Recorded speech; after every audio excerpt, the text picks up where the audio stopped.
et bienvenue dans ce webinaire durant lequel nous allons vous présenter les résultats de l'enquête que nous avons menée auprès des Français, d'un panel de Français, concernant l'environnement et la Convention citoyenne.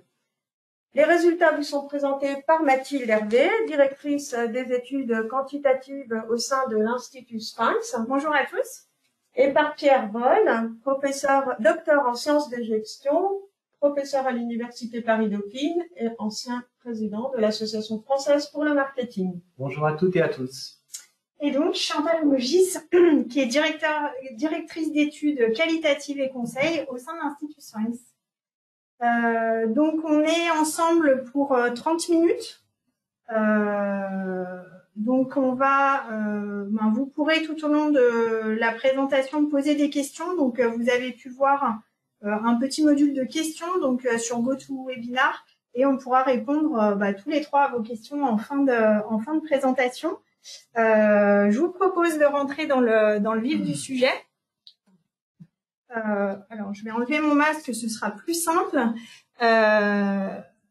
Donc, cette étude-là a été menée par rapport aux gros changements climatiques qui ont été observés. Donc, le gouvernement a lancé la Convention citoyenne pour le climat qui donne la parole aux citoyens en vue de trouver des solutions et de renforcer la lutte contre ce dérèglement climatique. Donc, cette Convention citoyenne a, comme vous le savez, été menée en parallèle de la crise sanitaire mondiale qu'on ne pouvait pas prévoir. Et donc, nous nous sommes intéressés, donc Sphinx, à ce sujet de société, donc qui est en lien indirectement avec les problématiques marketing. Et nous avons mené ce sondage, comme nous l'avons fait précédemment sur d'autres problématiques, et nous le faisons régulièrement, en réalisant ce sondage, donc qui avait pour objectif de comprendre les préoccupations.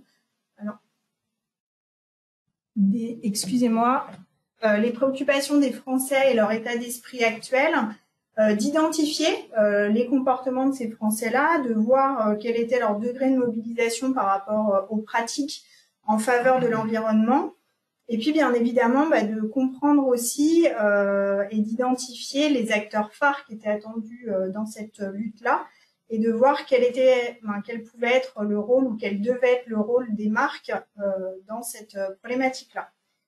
Donc, tout naturellement, dans le cadre de la démarche que Sphinx a en soutien à la recherche, et notamment aux chercheurs dans le domaine des sciences de la gestion, nous avons proposé à Pierre Boll de participer avec nous à ce projet afin de pouvoir également étayer ses travaux de recherche. Donc, d'un point de vue méthodologique, on est sur une enquête en ligne donc, qui a été menée au mois d'avril 2020. Donc au début du confinement, du énième confinement, et donc qui a été mené auprès d'un panel. Et donc nous avons recueilli donc 1000 réponses sur un échantillon représentatif de la population française. Et le questionnement qu'on a mis en place donc a été réalisé en partenariat avec Pierre. Et donc nous allons vous présenter les résultats.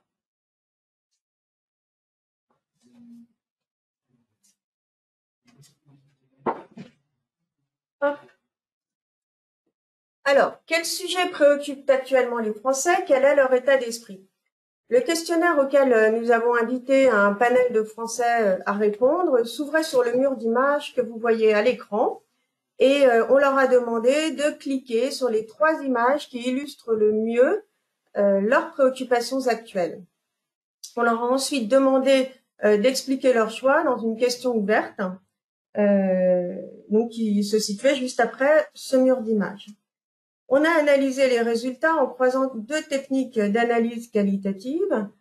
La sémiologie de l'image d'une part, qui consiste schématiquement à regrouper les visuels en identifiant leurs points communs et leurs points différenciants, en partant des critères les plus descriptifs aux critères les plus interprétatifs, et ceci afin de dégager des effets de sens plus ou moins cachés pour chacun des visuels. Puis on a procédé à une analyse de contenu linguistique pour exploiter les résultats de la question ouverte et comprendre les choix de visuels. Alors, nous avons représenté sous forme de mapping les préoccupations des Français selon deux axes. Un axe horizontal qui nous permet de positionner ces préoccupations selon qu'elles ont trait à l'ici et maintenant, l'instant présent, ou à l'ailleurs et l'avenir.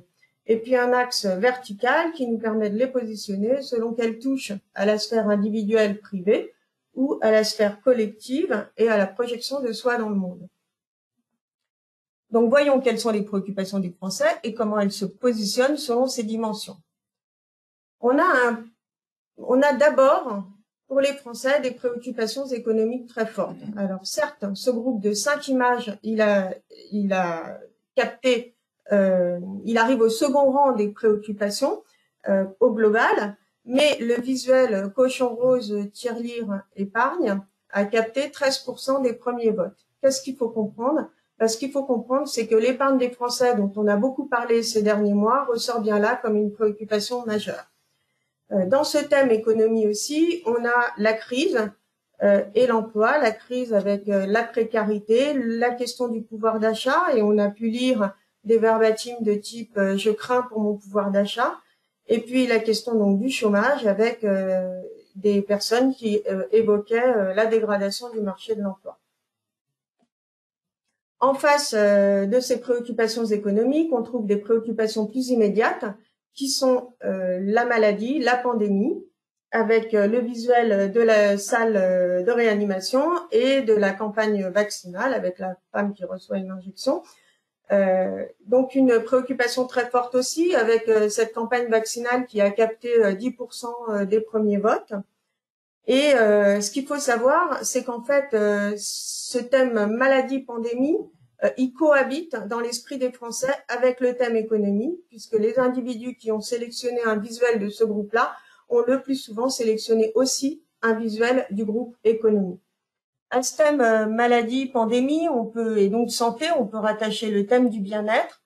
Et puis, dans l'ici et maintenant, dans ces préoccupations immédiates qu'on a, on a aussi le thème de la famille, des aînés, de l'entourage, qui touche donc à la sphère plus privée et individuelle, et donc qui renvoie à l'attention portée aux aînés, aux seniors, à la problématique de la fermeture des écoles, et puis au confinement.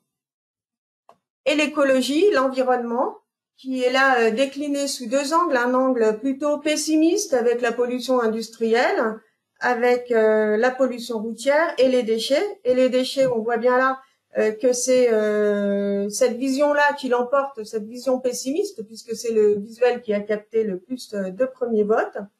Et puis une lecture plus optimiste, positive, avec la femme qui tient une plante dans ses mains, et puis les éoliennes, et à cette vision plus positive, optimiste de la nature et de l'avenir environnemental, on peut rattacher le thème de la liberté, de l'évasion, et puis plus proche de nous, dans un court terme plus important, la convivialité, l'hédonisme avec le retour au lien social. Que faut-il retenir de cette cartographie des préoccupations? On voit bien que la préoccupation écologique, elle est là, mais aujourd'hui, elle est occultée par le thème de la pandémie et ses répercussions économiques.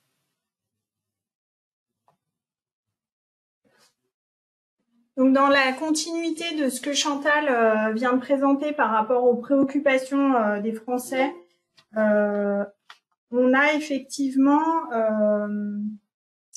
interrogé les Français par rapport à leur satisfaction de leur vie actuelle. Et donc, on voit également un climat plutôt morose, donc des gens qui sont peu satisfaits de leur vie actuelle. Et après, on a cherché à voir comment ils se préoccupent de la suite.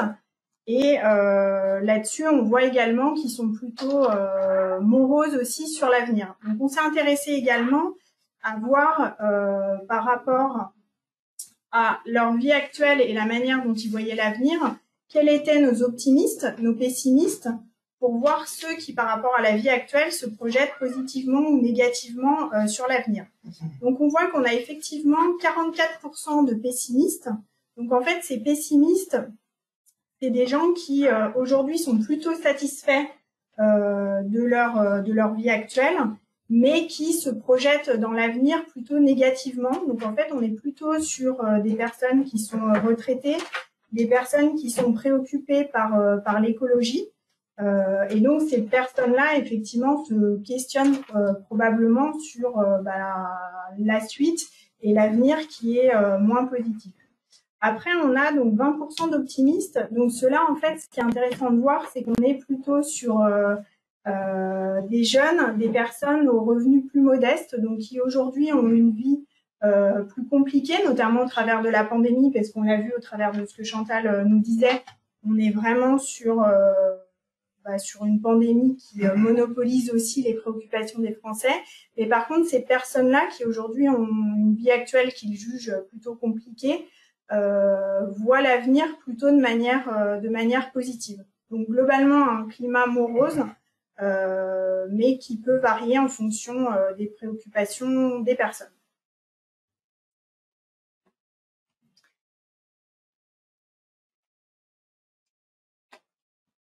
Alors, un avenir, oui, qui n'enchante pas vraiment. En effet, Mathilde, les résultats qu'on vous présente là sont issus d'une analyse textométrique de la question ouverte. Quand vous pensez à ce que vous allez vivre dans les années à venir, êtes-vous enchanté de cette perspective? Donc, plus les mots sont écrits en gros, plus ils ont été cités.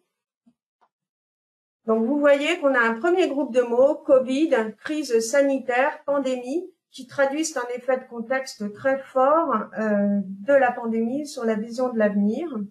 On a un deuxième groupe de mots, incertain, peur, inquiétude, qui nous renvoie à une conjoncture sans précédent, qui suscite incertitude et appréhension, et qui suspend les capacités des Français à se projeter ou à mûrir des projets. Vous voyez, on a pu lire « L'avenir est incertain », on est sûr de rien, on n'a pas de projet. Et puis, malgré tout, ce terme écologie qui ressort ici et qui nous dit que certes, le thème écologie est un peu parasité aujourd'hui par ses préoccupations, mais on a quand même clairement cette préoccupation qui a pu se traduire par des verbatims de type « je crains pour notre avenir plus tard », on ne fait clairement pas assez en termes d'écologie.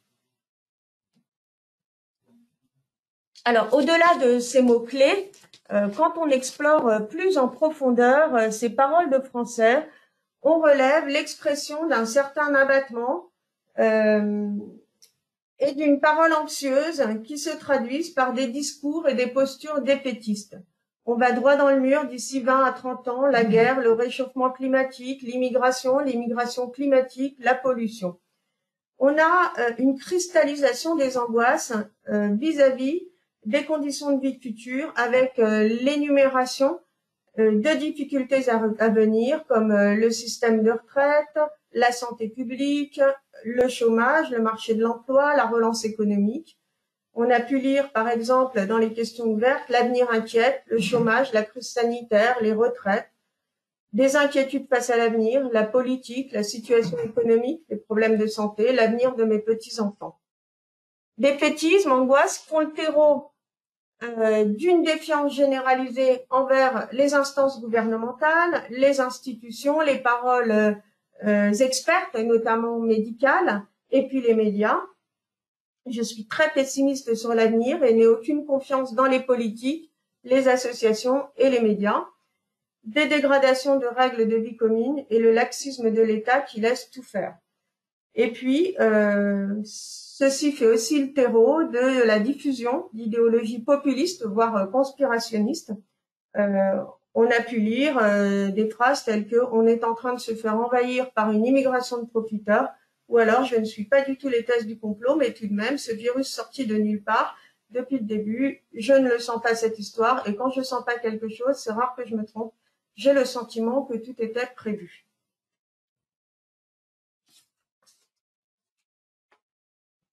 Alors, regardons maintenant quelles sont les attitudes des Français et quelle envie ils ont de se mobiliser en faveur de l'environnement. puisque c'est aussi ce qui nous rassemble concrètement ce matin. Donc d'abord, nous nous sommes intéressés dans un premier temps au comportement individuel en faveur de l'environnement. Et donc là, on constate une part qui représente 23% des Français qui sont des personnes mobilisées autour de l'environnement, mobilisées pour que leur consommation ait un impact écologique le plus faible possible. Et ces mobilisés, ils ont à la fois une vision individuelle de leur comportement, mais aussi une envie de sensibiliser leur entourage pour effectivement que leur comportement et leurs bonnes habitudes se propagent aussi autour d'eux. Ce qu'on voit également, donc, c'est que la majorité des Français, donc 57%, sont plutôt volontaristes. Donc une démarche qui est moins forte, mais des gens qui ont commencé à changer leurs pratiques au quotidien pour tenter de réduire leur impact écologique dans la consommation. Donc là-dessus, c'est des gens qui sont plutôt en démarrage de démarche, contrairement aux mobilisés qui sont très actifs. Après, bien évidemment, on va également avoir des sceptiques, donc des personnes qui sont plus réfractaires et qui ne voient pas forcément l'intérêt de cette démarche-là. Donc les sceptiques, ils représentent 20% des Français. Et donc on retrouve dans ces sceptiques des personnes qui sont, là on est sur une population qui est davantage masculine, plutôt CSP-, et on va être sur des personnes qui vont être plutôt préoccupées par les aspects économiques, donc tout ce qui va être en lien avec l'épargne, le travail, mais également avec l'évasion, donc les voyages. Et effectivement, l'environnement ne fait pas partie de leur préoccupation et en tout cas de leur volonté de faire changer leur comportement.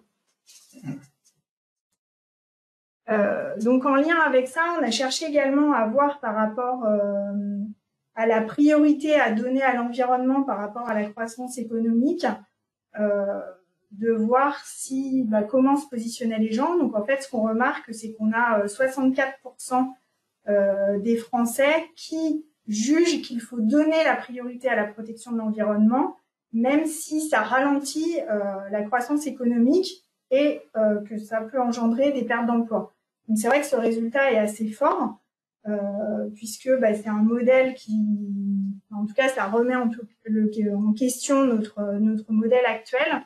Et ce qui est intéressant de regarder, c'est que sur ces 64%-là, on va être davantage sur une population plus jeune, après une population dont l'orientation politique est plus à gauche ou centriste. Et ce qui paraît logique, c'est qu'on est aussi plutôt sur des gens qui sont mobilisés, volontaristes par rapport à l'écologie et à leur consommation pour une consommation plus durable. Donc en tout cas, on sent une tendance pour revoir aussi notre modèle et intégrer davantage la protection de l'environnement dans notre modèle économique. Alors, on a cherché aussi à voir si l'écologie était la solution à tous les problèmes. Donc en fait, là-dessus, ce qui est intéressant, c'est qu'on voit par rapport, et qui est un petit peu contradictoire par rapport aux résultats qu'on a vus précédemment, c'est que l'écologie n'est pas la solution à tous les problèmes. Donc pour ça, on avait posé une question, donc l'écologie, une solution à nos problèmes de société, donc où les personnes se positionnaient sur une note de 0 à 10, donc 0 si l'écologie ne pouvait avoir aucun effet, et 10 si c'était la solution à tous nos problèmes. Donc là, on obtient une note moyenne de 6,8. Donc effectivement, un résultat plutôt mitigé. Et donc, l'écologie semble pas forcément la solution idéale. Ce qui est par contre intéressant de regarder, notamment en lien par rapport aux résultats qu'on a vus précédemment, c'est que ce résultat-là, il varie beaucoup en fonction de l'âge de personne. Et donc, on voit que les plus jeunes vont accorder plus d'importance à l'écologie pour résoudre nos problèmes de société. Donc là-dessus, c'est quelque chose qui est intéressant, qui sera intéressant à suivre. Je vous propose maintenant, par rapport à ce qu'on vient de voir, mythe et réalité par rapport aux problématiques écologiques, comment concrètement les Français pratiquent des éco-gestes et se comportent par rapport à la lutte contre les changements climatiques. Et donc, je vais laisser la parole à Pierre. Alors, l'étude montre que 49% des Français connaissent la Convention citoyenne pour le climat, hein, qui constitue le cœur de cette étude, tester en fait l'adhésion des Français à ces propositions. Donc 49% des Français connaissent la Convention citoyenne, mais une large majorité soutient en fait globalement cette initiative qui consiste à donner la parole aux citoyens sur des enjeux sociétaux complexes.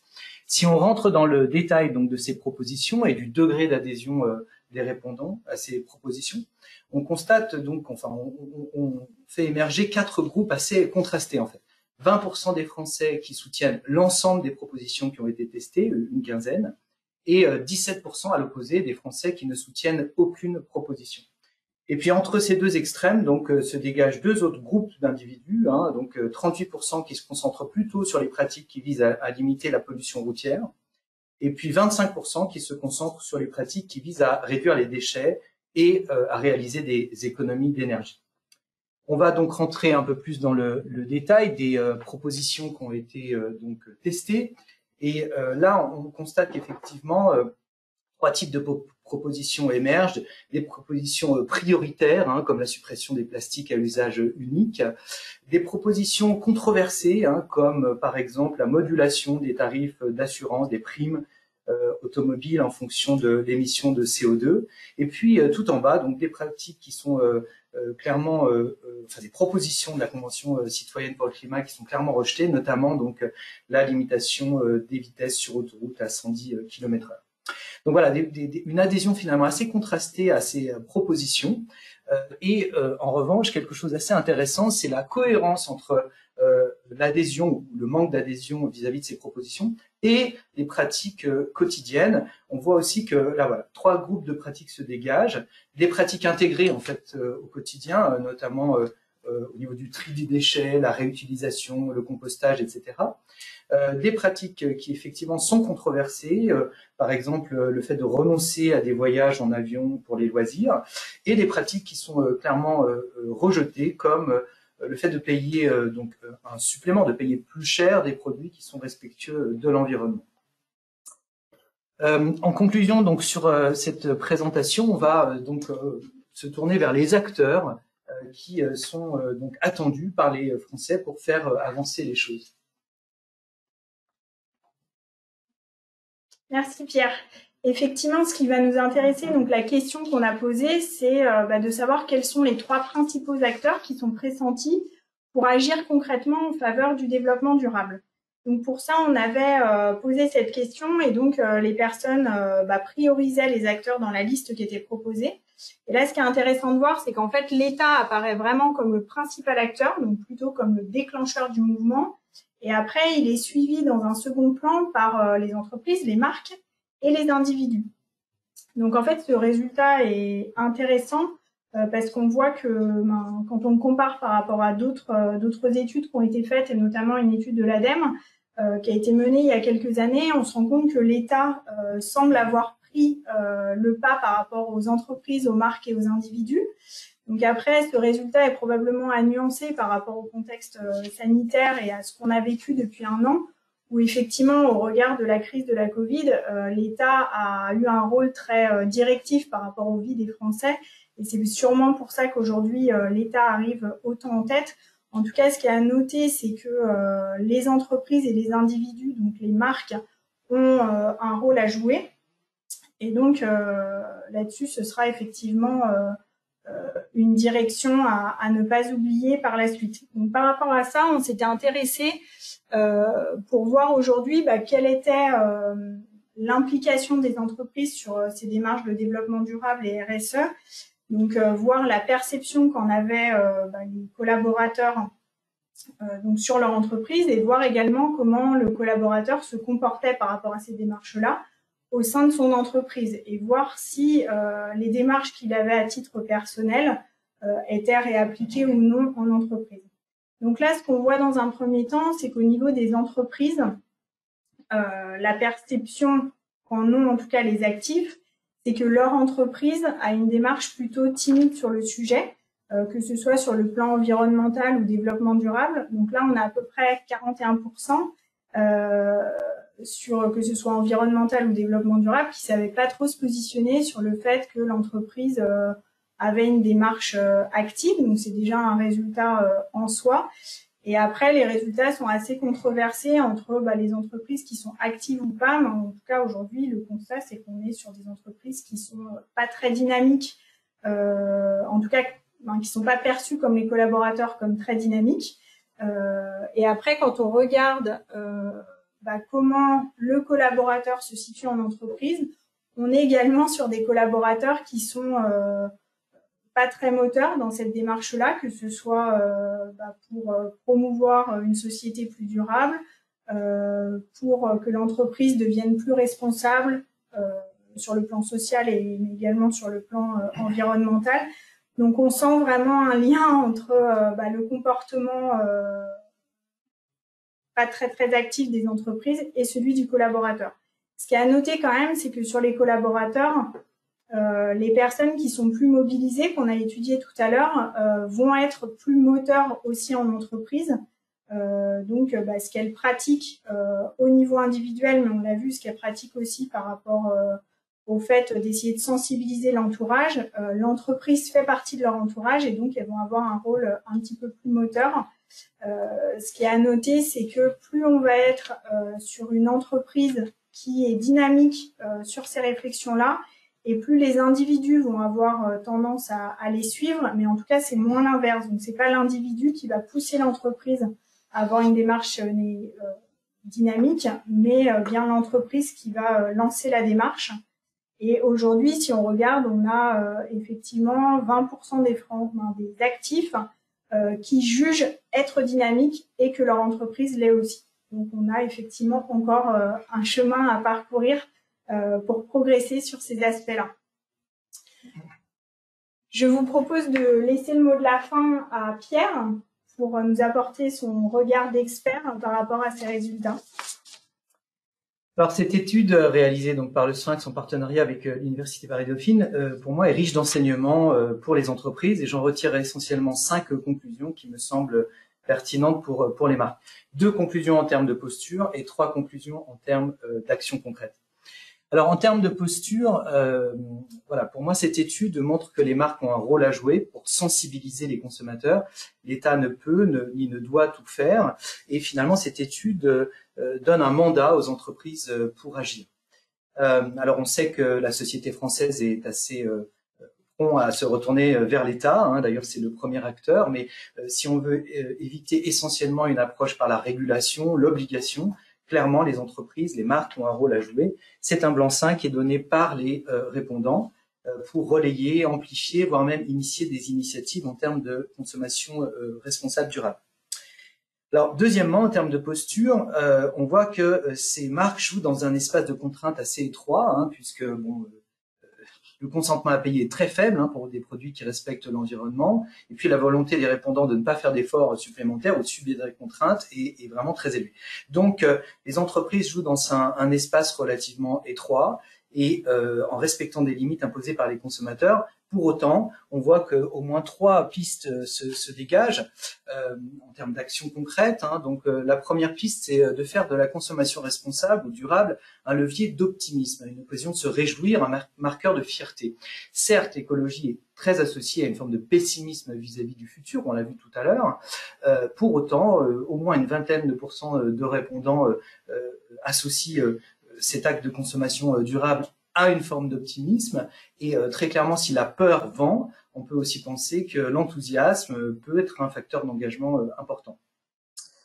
Deuxième piste d'action concrète, donc faire de la santé finalement le levier principal de la consommation durable. On l'a vu, la protection de la planète n'arrive pas comme un des enjeux essentiels. En revanche, la santé est un enjeu principal.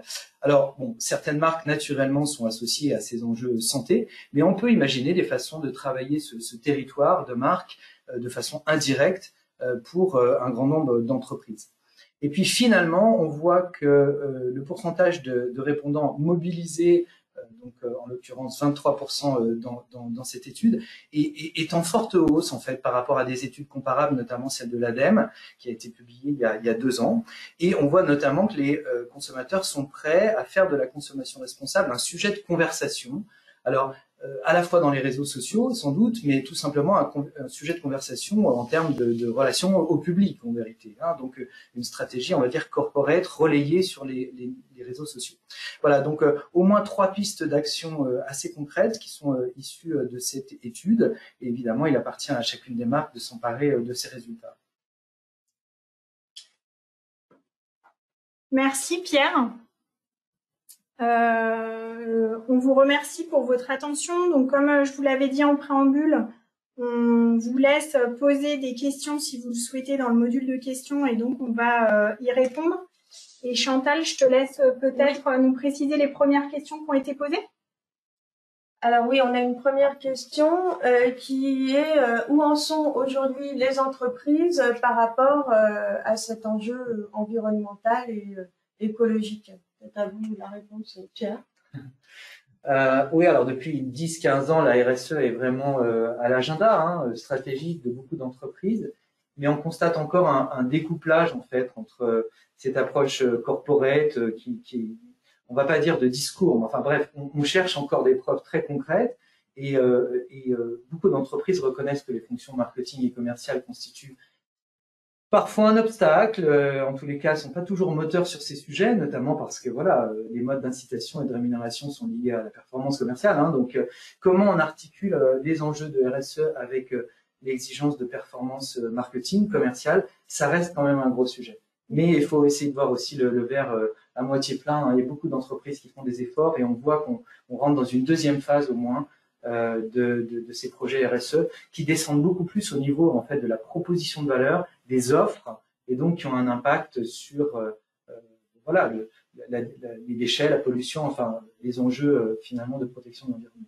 D'accord, merci. Et nous, ce qu'on peut dire aussi côté institut, c'est qu'on valide de plus en plus dans nos enquêtes et études, l'engagement perçu par les clients de la stratégie des marques qui est développée en ce sens-là. Et puis également dans les baromètres RH, on valide de plus en plus que les collaborateurs perçoivent bien l'engagement de l'entreprise, l'engagement RSE de l'entreprise. Une deuxième question, est-ce que cette enquête que vous avez menée a vocation à être barométrisée? Peut-être que je peux te laisser la parole, Mathilde. Alors, c'est effectivement une réflexion qui est en cours parce que ça nous semblerait intéressant de voir effectivement les évolutions. Par la suite, de voir, on l'espère, une fois que le contexte sanitaire sera plus serein, de voir si les résultats qu'on a observés, notamment la prédominance de l'État comme un acteur majeur, continuent ou si effectivement, comme on le pressent, il va avoir tendance à s'estomper. Donc, on vous tiendra au courant, en tout cas, de la suite et bien sûr des résultats de la deuxième vague si nous en menons une. J'ai vu une question tout à l'heure, donc par rapport au biais qu'on pouvait avoir dans les résultats entre ce que les gens disent et ce qu'ils font réellement. Donc effectivement, c'était un échange qu'on avait eu au préalable en construisant le questionnaire, où on voulait à la fois recueillir, et on vous l'a montré au travers des résultats aujourd'hui, à la fois ce que les personnes pensent bien de faire, parce qu'on sait que quand ils se prononcent sur certains aspects, il y a forcément une totale honnêteté, en tout cas dans la réponse, et le confronter, comme l'a présenté Pierre, à des pratiques concrètes pour voir s'il y a un décalage ou pas. Et on a pu effectivement observer sur certains éléments un léger décalage. Donc je ne sais pas, Pierre, si vous voulez rajouter quelque chose par rapport à ça. Bon, on peut juste donner un exemple, un exemple d'item. Je suis prêt à renouveler mon portable, mon mobile, tous les 5 ans. C'est vrai qu'aujourd'hui, le chiffre, le vrai chiffre, c'est 18 mois, donc on est loin des 5 ans. Mais très clairement, on voit qu'il y a une appétence en fait des répondants sur ces enjeux et sans doute un décalage avec les comportements. Voilà. Merci Pierre. Merci à tous. Merci à tous pour votre participation. Donc il y a d'autres questions auxquelles on répondra. Donc, et pour répondre à une question qui a été posée également en début de présentation, donc le support vous sera effectivement communiqué. Par la suite, si vous avez d'autres questions, nous restons à votre disposition et nous vous souhaitons une bonne journée et à très bientôt. Bonne journée. Bonne journée. Au revoir.